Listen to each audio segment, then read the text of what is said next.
My question. Sir, I'm happy to answer your question. Please answer this one. Would you suggest that a late-term abortion is brutal? I'm not taking a view on this issue. I'm asking you the question. I want to pause it here and bring in our friend Timba on Toast and his section from this Dave Rubin's Battle of Ideas Part 3. Right. Explains exactly the little move that Ben Shapiro does called the Mott and Bailey. This is really Analyzing useful. The things Stefan says is a fallacy called the Mott and Bailey. The phrase Mott and Bailey comes from medieval castles which had a particular structure. A gated courtyard area outside, the bailey, where the main settlements were, and then a heavily fortified stone keep high up on the hill, the motte, where everyone would retreat to when hostile forces approached. The bailey is vulnerable, open to attack, but the motte is safe, unassailable. The Mott and Bailey fallacy revolves around trying to defend a controversial position, a bailey, by defending a loosely connected common sense assertion which is impossible to argue against, a motte. An example of this would be if I said that women don't belong in the workplace, and then when asked to defend my position I said, you can't deny that there are biological differences between men and women.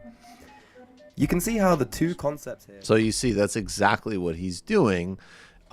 Pivoting from this bill to the specific question of late-term abortion. Now, I don't know how he's defining late-term abortion, but we do know that quote-unquote late-term abortions in terms of, like the baby's about to be due are performed only in instances where the mother's life is at risk, period. And we also know that Donald Trump and others are running around the country just lying about killing babies after they're born. So I don't know what kind of spin Shapiro's trying to do on this, but he did a Mont Bailey, and he's also being disingenuous about what that actually means. And I also would like to say, in terms of the sacredness of life, we'll get to what Ben Shapiro said about Trayvon Martin after the rest of this clip. You suggest that a late-term abortion is brutal. I'm not taking a view on this issue. I'm asking you the questions. Sir, you just suggested that the pro-life position is inherently brutal and terrible, so I'm asking you, as an objective journalist, would you ask the same question to a pro-choice advocate by calling their position brutal and horrible? What I'm asking you is that why is it that a bill banning abortions after a woman has been pregnant for 6 weeks is not a return to the Dark Ages? What's your answer? My answer is something called science. Human life exists at conception. It ought to be protected. Now, back to my question to you. You purport to be an objective journalist. BBC purports to be an objective down-the-middle network. It obviously is not. It never has been. And you as a journalist are proceeding to call one side of the political aisle ignorant, barbaric, and sending us back to the Dark Ages. Why don't you just say that you're on the left? Is this so hard for you? Why can't you just be honest? Seriously, it's a serious question. Mr. Shapiro, if you only knew how ridiculous that statement is, you wouldn't have said it. So let's move on. I also love because it's like, Ben Shapiro has built this whole ludicrous, sad brand of this sort of faux, this ridiculous posture of sophistication. And he's having an exchange with basically what he's sort of indirectly molded this whole dumb persona off of. I mean, I'm sure, he's studied the Buckley tapes and everything, even though he has none of that kind of fluidity, but this is what it all comes back to. It comes back to sort of high Tory sort of disdain. And he's on the receiving end of it. And he doesn't even know who he's talking to. He thinks Andrew Neil is labor or something. I mean, this is genuinely mind-blowing that this guy has a brand as an intellectual. I'd just like to remind everybody. I mean, I guess, and I think this is true clearly for a lot of these people, that when they're done... And obviously this is really about controlling women's lives and autonomy and bodies. But even if we were to stipulate, and we never should, but I will for this specific instance, that there's a concern about babies. I don't know when that concern stops, but if you'll remember several years ago, in 2013, there was an innocent teenager who was killed by George Zimmerman named Trayvon Martin. And Ben Shapiro said, in reality, Trayvon Martin was a fully grown man with a history of violence who got into a fight with a Hispanic man, George Zimmerman, under disputed circumstances, then was shot in the chest while beating Zimmerman's head into the pavement. So he took, of course, Zimmerman's and his lawyer's account at face value. We do know that Zimmerman, a very disturbed person, was following and stalking, I believe Trayvon was only 13 years old, And this child ended up murdered. And then, as Hassan Piker says, Hitler could have been rehabilitated, but Trayvon Martin had it coming, Shapiro. So after embarrassing himself by throwing that tantrum and asserting that he was talking to some type of anti-conservative journalist, the interview went on until, and we're cutting some of it. The whole 8 minutes is pretty funny and revealing.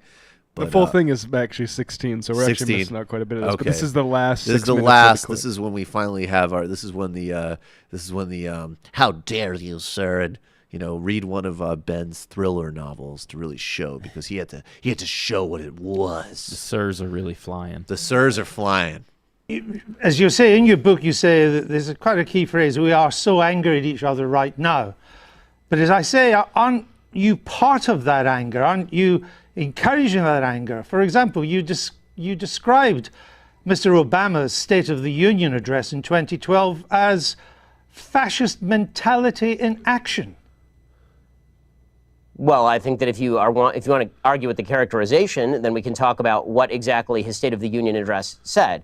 Is it charged language in politics? Sure. The problem that I have is not with charged language in politics, which I'm generally in favor of. I like a robust public debate and a very loud and spirited public debate. I have no problem with that whatsoever. What I'm talking about is the assumption that people with whom we disagree politically are inherently of bad character, or in your words, want to bring us back to the Dark Ages. But again, it was your description of the State of the Union address in 2012 as fascist. The wording of President Trump's 2012 address was He's so flustered. bad and wrong. That's all. There are plenty of things that are bad and wrong, but it doesn't make them fascist. Well, I suppose that's true. But if you would like, if you'd like to read me the column out loud. That was logic. Andrew Neil just gave him a little A+B there. If you'd like to read me the column out loud, I suppose I can critique it for you. Oh, well, again, with Mr. Obama, you said, and you're Jewish yourself. I only mention that because, to put this in context, the Jews who vote for Obama are, by and large, Jews in name only. Ginos, you call them. My statement was based on the fact that Jews in the United States, as an ethnic group, are largely irreligious, which is true by every single poll. Jews are the most irreligious group in the United States. As an Orthodox Jew who actually takes Judaism seriously, the point that I am making is that most Jews who are ethnically Jewish are not religiously Jewish in any context. No. The point you were making is that Jews who vote for Obama are Jews in name only. I said that, yes, that is correct, that Jews who voted for Barack Obama, a progenitor of the Iran deal, a person who was cracking down on religious liberty, a person who spent much of his career as president of the United States attempting to deprive Israel of the necessities to defend itself. Pause it. I'm sorry. I mean, there's just a few things in this torrent of lies and bullshit. Okay. Unprecedented funding for Iron Dome, as an example, right?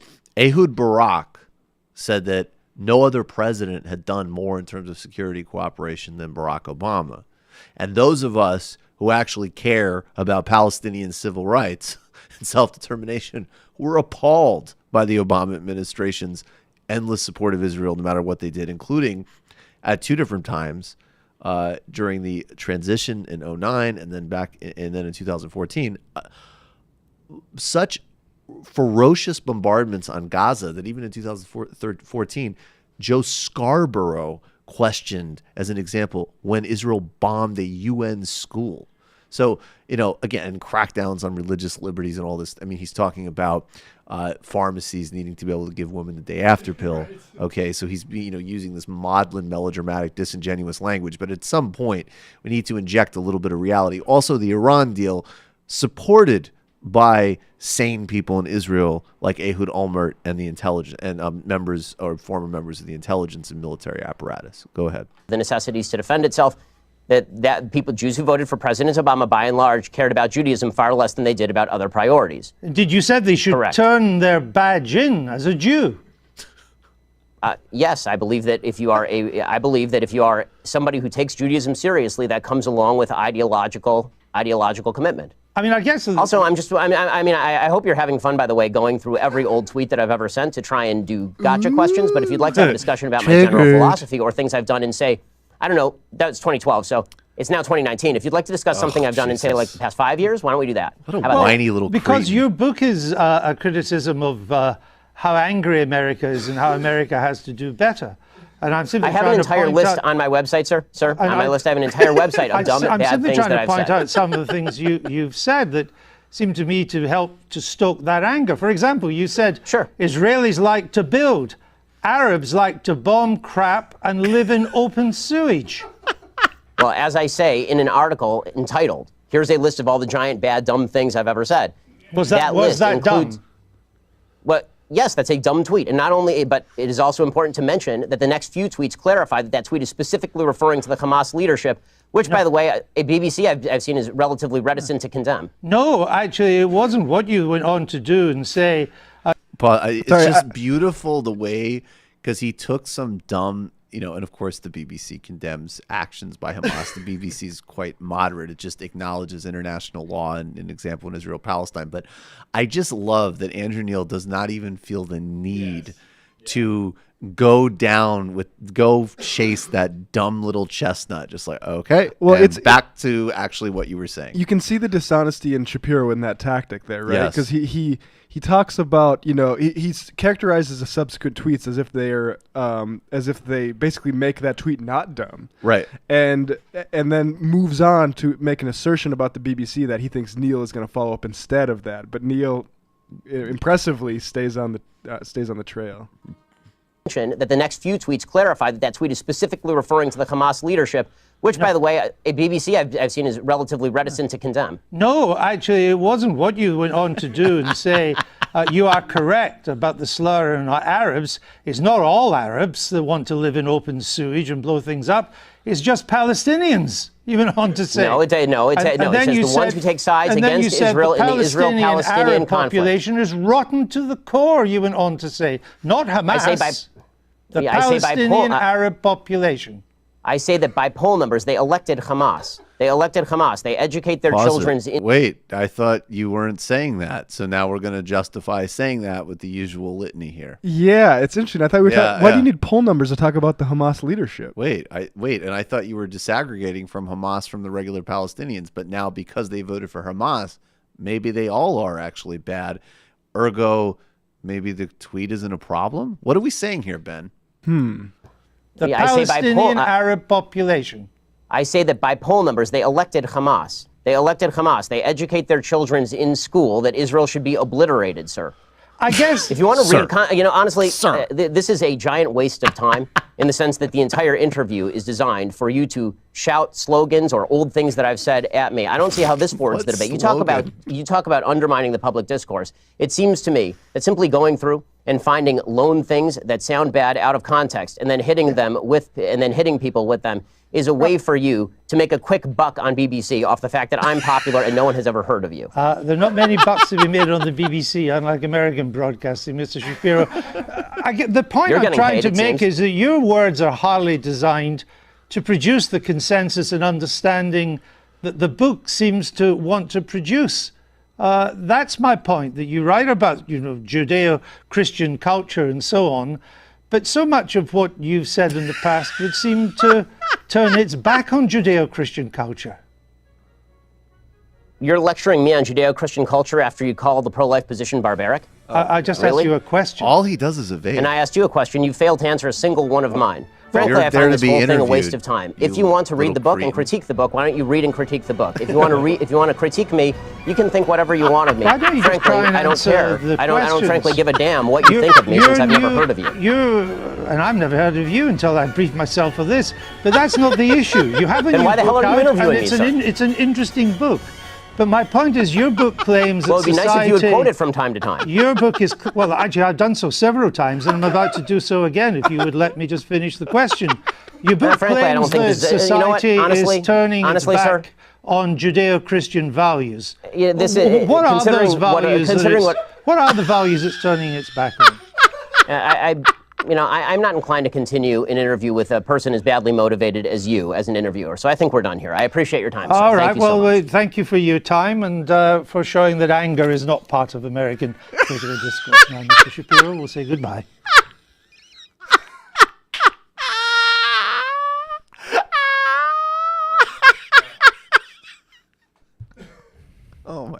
Ben doesn't like it when context isn't provided for certain tweets and things like that. Man, Wow. He's got to be. The era of the pajama boy is over. Word.